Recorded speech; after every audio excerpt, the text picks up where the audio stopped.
Welcome to episode 35 of OTD, your daily dose of soccer history by 17 Lost Guy. It's December 5, 1976, at Atotxa, Real Sociedad's old, cramped, deafening ground in San Sebastián. Franco has been dead barely a year. Spain is in its fragile transition. The Basque flag, Ikurriña, is still officially illegal, associated in Madrid with separatism and subversion. On the team sheet, Real Sociedad versus Athletic Club, La Real versus Los Leones, a derby that unites the Basque country for one evening.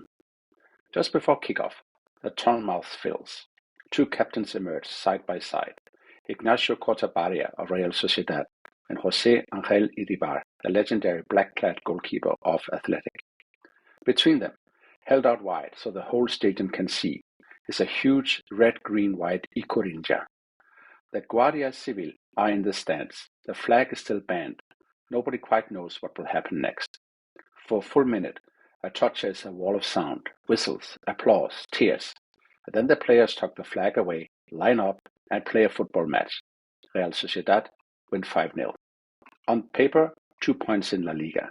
In Basque memory, the Derby de la Ikurriña, the day football walked an illegal flag out into the open and nobody stopped it. Today we'll tell the story of how that moment came about, how players, clubs and authorities reacted, what it meant for Basque identity, and then zoom out to other times and places where regional flags and football have collided. To understand Atotxa in December 1976, you have to rewind a bit. For decades under Francisco Franco, Spain's Generalissimo, regional symbols were suppressed. The Basque flag, created in the 1890s and adopted by Basque nationalists, was outlawed after the Civil War. Speaking Basque in public could be punished. Cultural associations, newspapers, even given names were policed. By the mid-1970s, that grip is loosening, but not yet gone. Franco dies in November 75. Spain begins its transition, political parties legalized, the constitution being drafted, but security forces, courts and censors haven't vanished yet. In the Basque country, it's tense. There's a long tradition of assertive regional identity, and a backdrop in the form of ETA, which Madrid uses as a reason to keep cracking down. Football sits right in the middle of this. Athletic Club in Bilbao and Real Sociedad in San Sebastián are not just teams, they're walking billboards for Basque colors, language and pride. Stadiums are one of the few places where thousands of Basques can gather, chant in their own language and push the edges of what's tolerated. The flag that appears on this day in 1976 at Atotxa doesn't come from a government office, it comes from a sewing machine.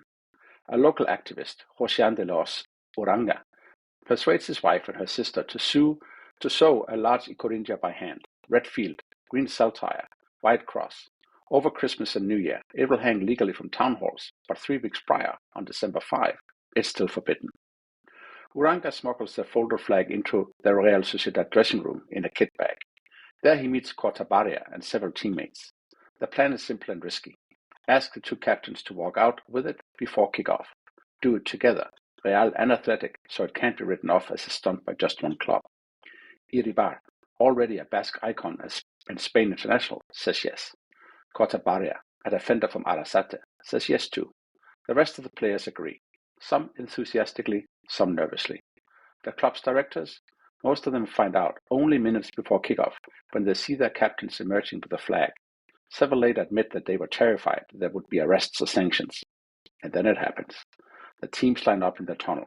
Kortabarria and Iribar take the ends of the pole. They step out onto that tight Atotxa touchline with the Ikurriña stretched between them. For many in the stands, it's the first time they've seen the flag openly in a stadium in their lives. The noise is overwhelming. Applause, chants, and people crying on the terraces. The referee and linesmen stand, awkward but motionless. The Guardia Civil, scattered around the ground, don't move. In that minute, nobody knows if this is the start of a crackdown or a turning point. Then the players hand the flag back to the tunnel, line up for kickoff, and the match begins. Real Sociedad destroy Athletic 5-0. For once, the scoreline is the least important thing that happens. So how did the authorities and institutions react? In theory, this should have been a provocation the state could not ignore. The flag was still banned by law, and it was displayed by high-profile public figures in front of cameras and 25,000 witnesses. But this is where timing matters. Spain in late 1976 is mid-transition, literally. The government is trying to pass a political reform law through a referendum. A brutal crackdown over football flag in a region already on edge is the last thing it needs. So what happens is nothing. No players arrested. Neither Real Sociedad nor Athletic are sanctioned by the Spanish Federation. The incident is reported in the press, cautiously, but without overt condemnation. Privately, plenty of officials are furious, but the state effectively blinks. A few weeks later, municipal authorities in San Sebastián raised Ikurriña over the town hall, and on January 19, 1977, it is hoisted in an official ceremony, the first sanctioned public display since the Civil War. By the end of the year, the Basque flag is formally recognized as a legal regional symbol under Spain's new constitutional framework. In Basque memory, the Atotxa derby sits right in the middle of that arc, not the only cause, but a catalytical and televised moment that ensured the flag could not be kept underground. Inside Basque football, the symbolism is layered. Real Sociedad and Athletic are fierce rivals, but on December 5, 1976, they step out as a united Basque front. Both clubs have long seen themselves as guardians of local identity, but in slightly different ways. Athletic's model is the most famous. For over a century, they followed a self-imposed policy of only fielding players who are born or trained in the wider Basque country, the Spanish provinces plus the French Basque territories across the border.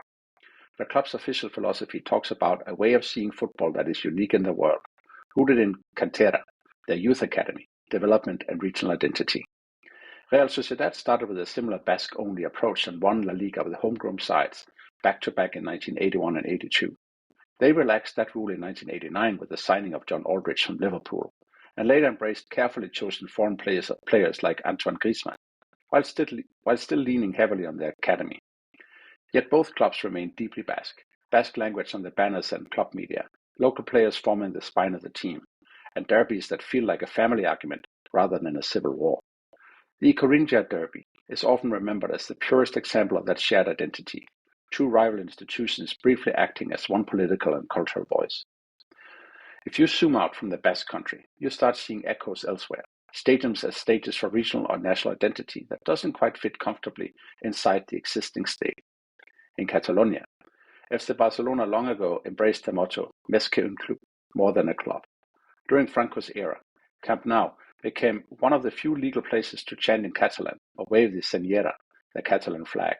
In recent decades, pro-independence Estelada flags and choreographed chants at 17 minutes and 14 seconds, marking the fall of Barcelona in 1714, have turned big matches into rolling political statements, often earning Barca fines from UEFA for political banners. Elsewhere you find softer versions of the same pattern. Scottish fans singing Flower of Scotland and waving the saltire long before there was a formal independence referendum. Fans in Croatia, Serbia, Ukraine or Kosovo using national team games to assert new or contested identities after state breakups. And regional national teams like Basque Country and Catalonia playing occasional friendlies, unofficial but emotionally powerful. Sometimes football is co-opted by the state. Think Pozzo's Italy in the 1930s, with Roman salutes and political pageantry glued onto a great team. We talked a bit about that in episode 14, about the Battle of Highbury. Yeah, you can go back and listen to that. Sometimes, as at Atotxa in 1976, it's the other way around. Players and fans use the game to push back, however symbolically, against the state's control. The common thread is simple. A match is one of the few events where tens of thousands of people gather on a regular schedule. Flags and songs are already part of the language of the sport, and television turns local gestures into national, even global images. Seen from 2025, the Derby of the Ikurriña is doing several jobs at once in the story of football and politics. Locally, it's a moment of courage and coordination. Two captains, two squads, a homemade flag, and a shared decision to do something that might have had consequences. Nationally, it's an early sign that the old regime's grip on symbol is breaking. The state chooses not to punish a very public act of defiance.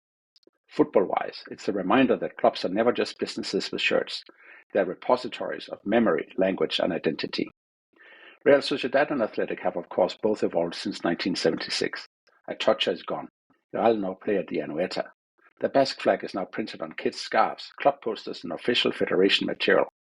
But if you look back at the footage, or the old photos of that evening, Iribar in black, Kortabarria in blue and white, the big Ikurriña between them, you're seeing a pivotal moment. Forbidden flag stepping back into the light, carried out onto the grass, to the sound of 25,000 people who understood exactly what it meant. That's all for episode 35 of OTD, The day a Basque derby in San Sebastián turned a pre-kickoff flag ceremony into a landmark of identity and defiance. If you got memories, sources, or other stories where football and regional flags collided, then email us at otd@17lawsguide.com. Subscribe and leave us a 5-star review so more political history meets football nerds can find us. Tomorrow, in episode 36, we'll skip forward just 1 year to 1977 and head north. Kevin Keegan returning to Anfield in Hamburg colours. How did the Reds welcome their departed idol? How did the Cop? What did Keegan's move say about English players abroad at the time? See you then.